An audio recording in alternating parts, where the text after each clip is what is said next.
Humanity foundation of India HFI के secretariat सत्य मंदिर B 116/2 इंदिरा नगर लखनऊ पर हम खड़े हुए हैं और आज यहाँ पर एक विशेष कार्यक्रम हो रहा है, महिला सशक्तिकरण दिवस, जो HFI पद्म स्त्री नामक इनकी एक योजना है, जिसके द्वारा एक निःशुल्क चिकित्सा शिविर आयोजित किया गया है।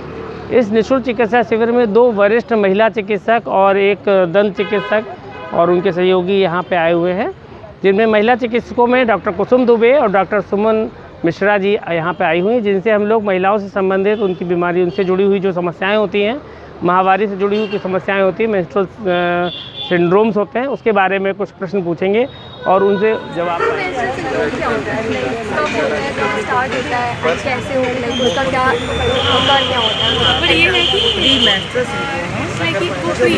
का टाइम उससे पहले डिटेल्स सारी नहीं गर्म पानी में जैसे नीचे थोड़ा सा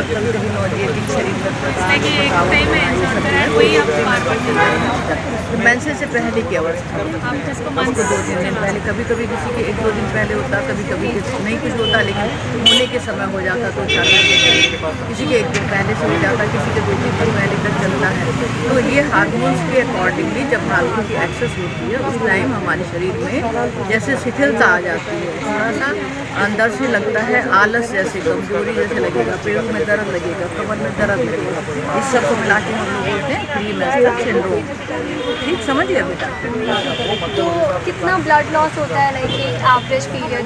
हाँ, एवरेज पीरियड में बेटा जैसे अकॉर्डिंगली होता है, किसी का कम होता है, किसी का ज़्यादा महसूस होता है, तो लेकिन एवरेज जो है करीब 20 ml से लेके आपका 200 ml तक होता ही।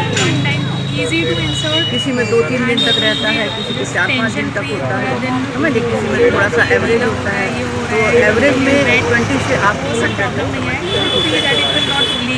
और पुअर मेंस्ट्रुअल हाइजीन, कोई अगर ढंग से सैनिटरी पैड नहीं कर रहा है या जरूरी से आपको जो है मेंस्ट्रुअल टाइम में अपने हाइजीन का बहुत ध्यान रखना चाहिए। आपको जो पैड है वो कम से कम 2-3 बार बदलना चाहिए, TDS कम से कम 3 बार, डेट आवरली करके जब भी वो ज़्यादा है या कुछ नहीं ज़्यादा कुछ अनकम्फर्टेबल है तो जल्दी भी बदला जा सकता है। और ज़्यादा देर उसमें उसको बैठने रखना चाहिए जिससे कि इन्फेक्शन ना हो। और हाइजीन अगर आपका ठीक से नहीं मेंटेन करेंगे तो आपका इन्फेक्शन ऊपर चला जाएगा, आपको पेल्विस में इन्फेक्शन चला जाएगा, आपके जो है यूट्रस में इन्फेक्शन चला जाएगा, आपको खून में इन्फेक्शन चला जाएगा, जिसे कहते हैं पेल्विक इन्फ्लेमेटरी डिजीज हो जाती है। हमारा आगे स्वास्थ्य को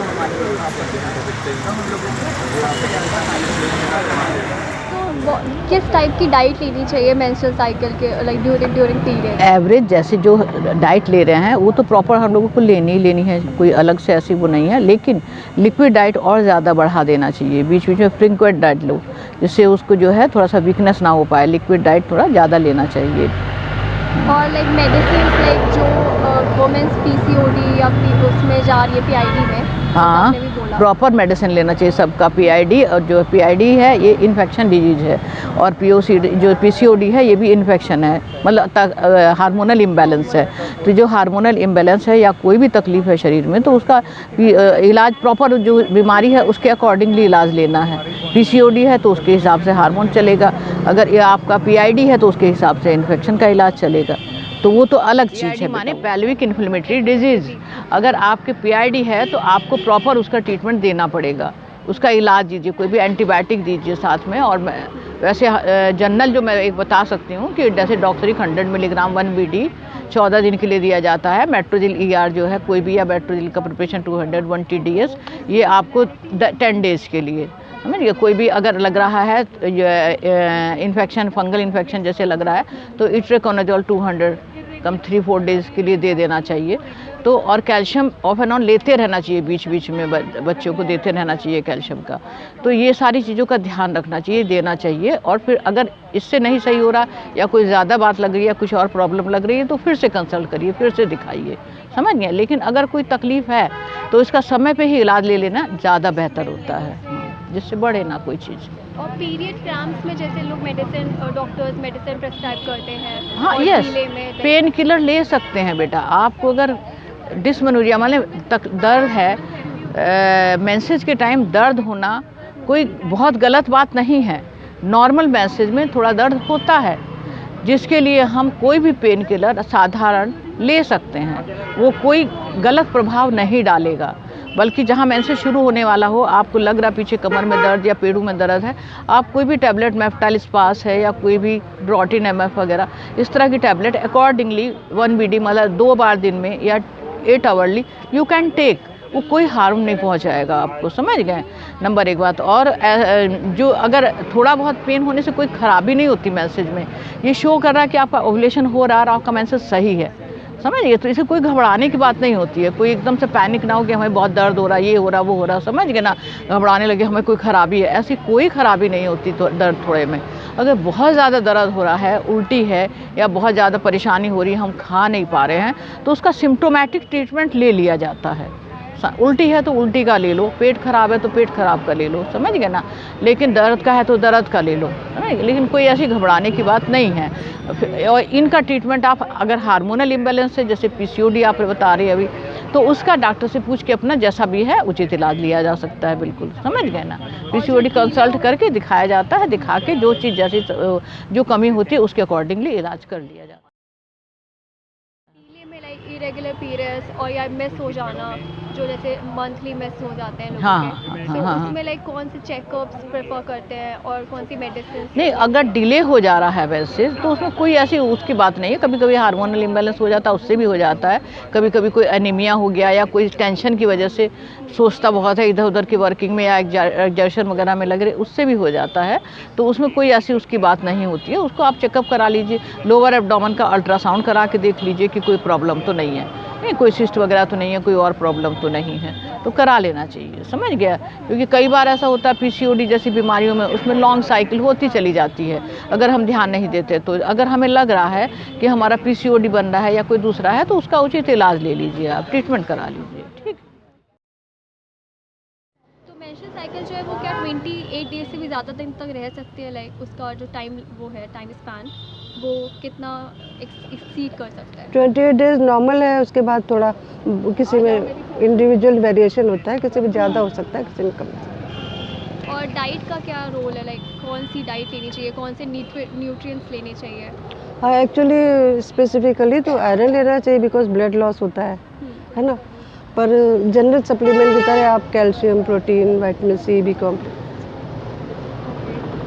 जो इरेगुलर पीरियड्स होते हैं मेंस्ट्रुअल साइकिल में, बहुत सारे बच्चों को आजकल हार्मोनल की वजह से हो जाता है, लोग डाइट प्रॉपर नहीं लेते हैं। हाँ, सो उसके क्या रोल है? लाइक कौन से सप्लीमेंट्स हैं जो बेसिक डेली उसमें लेने चाहिए? एक तो ज़्यादा इम्पोर्टेंट है क्या नहीं लेना चाहिए, जंक फूड, फास्ट फूड जो तुम लोग का फेवरेट होता है, तो ये नहीं लेना चाहिए।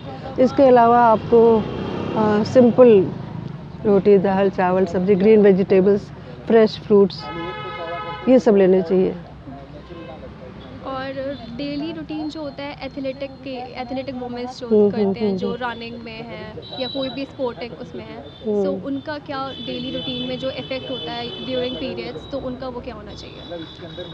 डाइट क्या होनी चाहिए उसके हिसाब से? नरिशिंग डाइट लेना चाहिए, न्यूट्रिशन लेना So चाहिए। exercises to remove the not remove like to heal the cramps जो पेन होता है पीरियड में, वो एक्सरसाइजेस, योगा, कुछ भी? तो उसके लिए तो एक्चुअली विटामिन E का रोल है, तो आपको कैप्सूल एवियन लेना चाहिए, है ना। हाँ, एवियन एंड कैल्शियम, और कैल्शियम एब्जॉर्ब नहीं होता है अगर विटामिन D ना लिया जाए।